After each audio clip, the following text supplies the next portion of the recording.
আমরা মনে করি মুসলমান এখনো বাংলাদেশে পরাধীন। 47-এ আমরা স্বাধীন হই নাই, 71-এ স্বাধীন হই নাই, 5ই আগস্ট স্বাধীন হই নাই। আরেকটা বিপ্লব হবে, বুকের তাজা রক্ত ঢেলে দিয়ে হলেও বাংলাদেশের মুসলমান আলেম ওলামার নেতৃত্বে জাতীয় সংসদকে দখল করে নাস্তিকদের ফাঁসির রায়কে কার্যকর করবো ইনশাআল্লাহ। বাংলাদেশে ইউনূস সাহেবকে বলবো, আলেম ইসলামের বিরোধিতার কারণে, নাস্তিক আর ব্লগারদের প্রশ্রয় দেবার কারণে হাসিনা ক্ষমতায় থাকতে পারে নাই। নাস্তিক আর ব্লগারদের ইউনূস সরকার আপনি যদি প্রশ্রয় দেন, আপনাকে ক্ষমতা ছেড়ে বাংলাদেশ থেকে চলে যেতে হবে। যদি আল্লাহ তার হাবিব সাল্লাল্লাহু আলাইহি সাল্লামের বিরুদ্ধে বেয়াদবি করে যারা নাস্তিকদের মতে, সেটা যদি বাক স্বাধীনতা হয়, তাদের কল্লা কেটে দিবে, এটা আমাদের হাতে স্বাধীনতা। তখন আবার চরমপন্থা বলবেন না। 5ই আগস্ট আপনারা দেশ দখল করেছেন গণতান্ত্রিক পদ্ধতিতে, না চরমপন্থায়।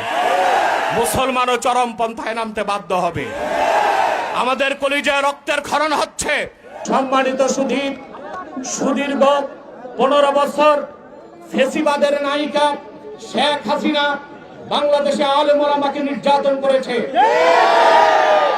বাক স্বাধীনতার দোহাই দিয়ে যারা ইসলামকে আঘাত করেছে, তাদেরকে আশ্রয় এবং প্রশ্রয় দিয়েছে। ফেসিবাদের বিরুদ্ধে আন্দোলনের সূচনা হয়েছে 2013 সালের 5ই মে আলেম ওলামার রক্ত ঢালার মাধ্যমে।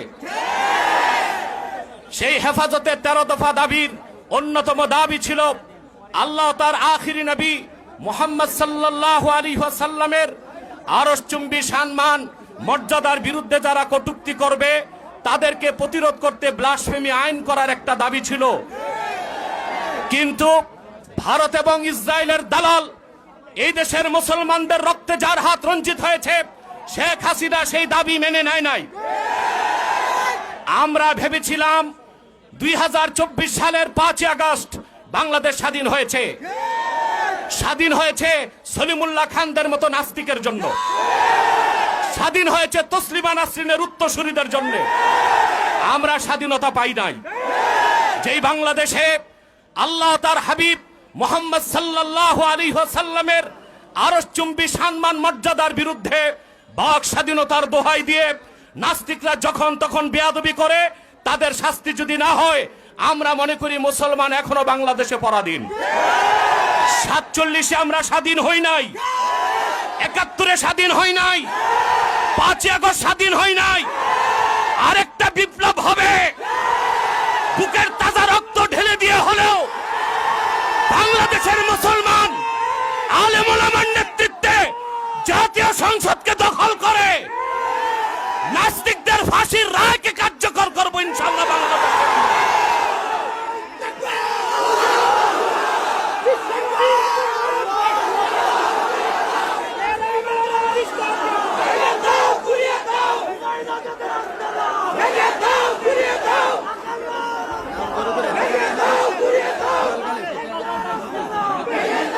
সম্মানিত সুধী, ডক্টর ইউনূস সাহেবকে বলবো, আলেম ইসলামের বিরোধিতার কারণে, নাস্তিক আর ব্লগারদের প্রশ্রয় দেবার কারণে শাহরিয়ার কবির, মুনতাসির মামুন, ওইসব নাস্তিকদেরকে প্রশ্রয় দিয়েছিল হাসিনা, ক্ষমতায় থাকতে পারে নাই। রাখাল রাহা আর কুখ্যাত গালেব আর ফরহাদ মজহারকে ইউনূস সরকার আপনি যদি প্রশ্রয় দেন, আপনাকে ক্ষমতা ছেড়ে বাংলাদেশ থেকে চলে যেতে হবে।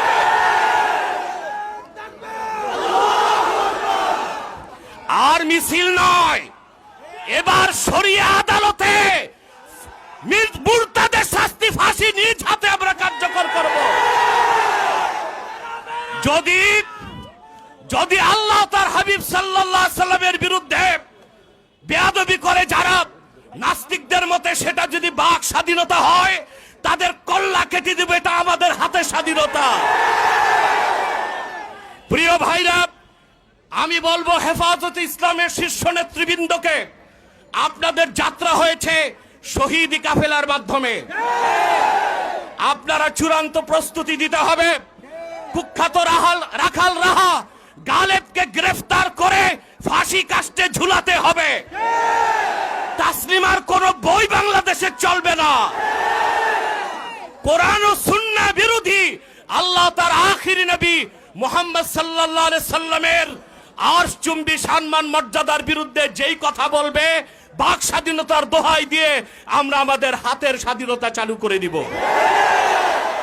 তখন আবার চরমপন্থা বলবেন না। 5ই আগস্ট আপনারা দেশ দখল করেছেন গণতান্ত্রিক পদ্ধতিতে না, চরমপন্থায়।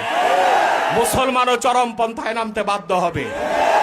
আমাদের কলিজায় রক্তের ক্ষরণ হচ্ছে। রাখাল রাহা আর কুখ্যাত সোহেল গালেবের খুঁটির জোর কোথায় জানতে চান। এবার আমি বলছি একটি কথা, সকল মাযহাবের ইমামগণ একমত। قد انعقد الإجماع على أن من سب الله ورسوله صلى الله عليه وسلم يكفر ويقتل ولا تقبل توبة। আল্লাহ তার আখিরি নবী মুহাম্মদ সাল্লাল্লাহু আলাইহি সাল্লামের আরশচুম্বী সম্মান মর্যাদার বিরুদ্ধে যদি কেউ বক্তব্য দেয়, সে কাফের বলে ঘোষিত হবে, আর তার একমাত্র শাস্তি মৃত্যুদণ্ড, তার তওবা গ্রহণ করা হবে না। আপনারা প্রস্তুত আছেন? ওলামায়ে কেরাম যদি ডাক দেয়, আবার বাংলাদেশে আরেকটি বিপ্লবের ডাক যদি আসে, কারা কারা প্রস্তুত আছেন হাত তুলে দেখো।